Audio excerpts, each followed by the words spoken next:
That's all. What do you think of the person, Mr. Peter Obi? What do you think? How do you think he can make it right? Do you think, what mistakes do you think he made, and do you think he has a chance in the next election?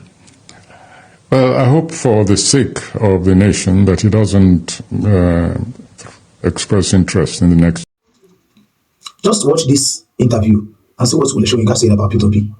And you keep wondering why Nigerians are like this and why Nigeria is the way it is.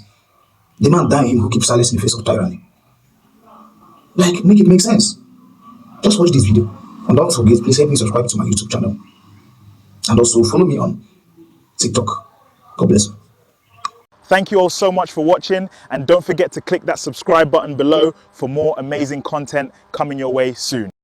That's all. What do you think of the person, Mr. Peter Obi? What do you think? How do you think he can make it right? Do you think, what mistakes do you think he made, and do you think he has a chance in the next election? Well, I hope for the sake of the nation that he doesn't express interest in the next election.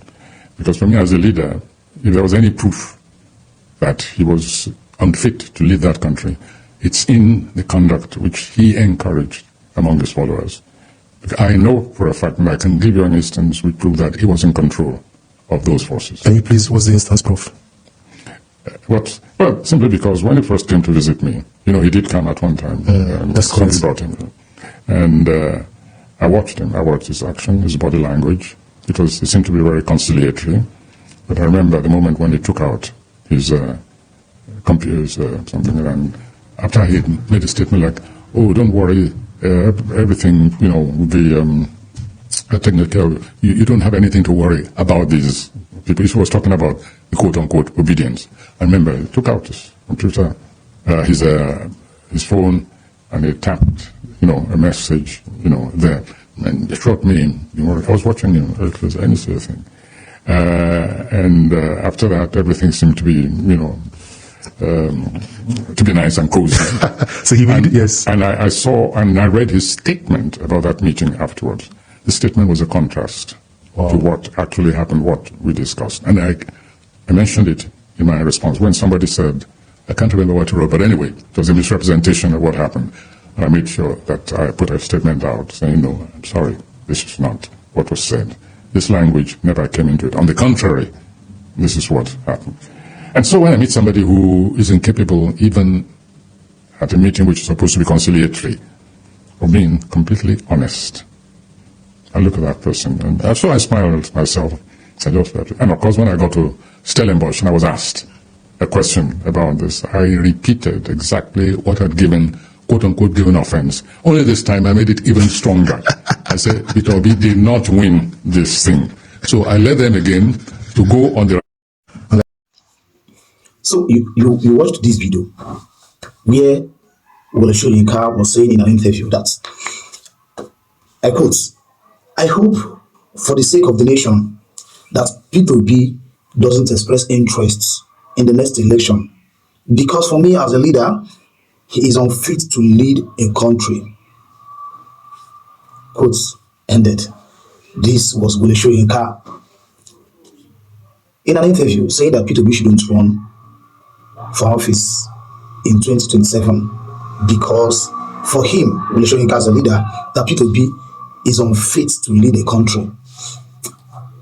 When we talk about respect for elders in Africa, people tend to think that it's meant to be given to everybody. No, it's not.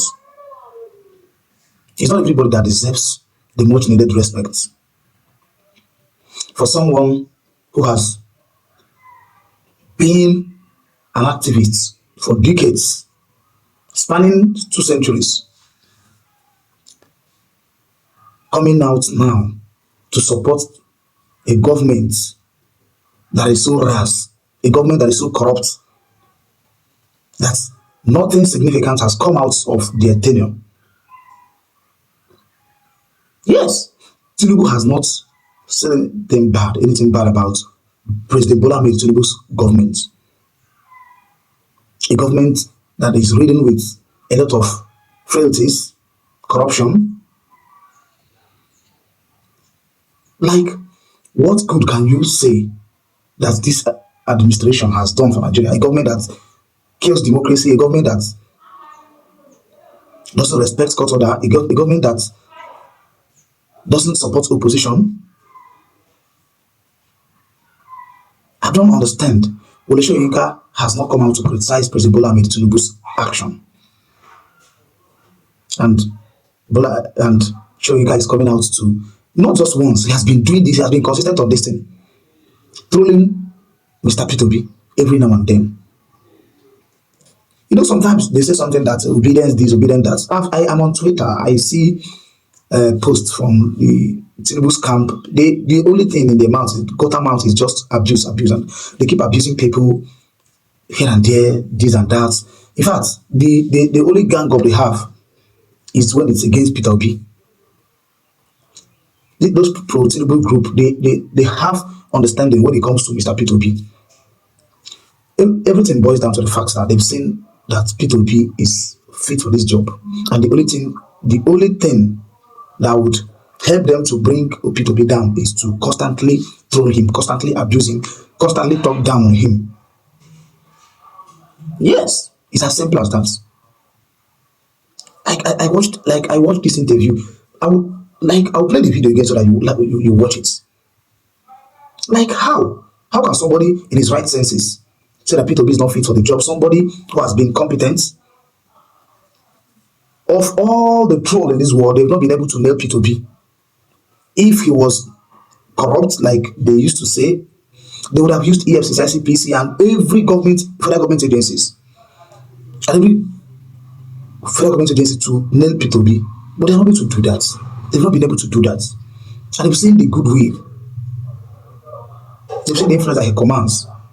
They're not happy with it. And those who don't understand will follow these people to troll Peter Obi. Tinubu has governed us for about 3 years now. What has Nigeria benefited? Our federal roads are bad. You are building coastal highway when we don't have federal roads. What happens to connecting all the regions with railway? Abuja is the capital city. Can there be a way to connect people from the southeast, not central to Abuja?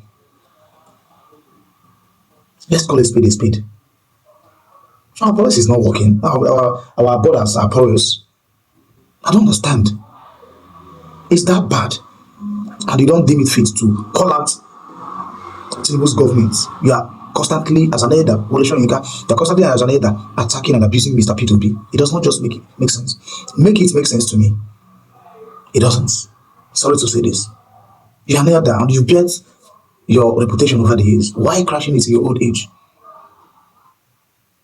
Or is it because Tinubu is your tribesman? Your tribesperson? It doesn't make sense. Honestly, just watch this interview again and see what I'm talking about. That's all.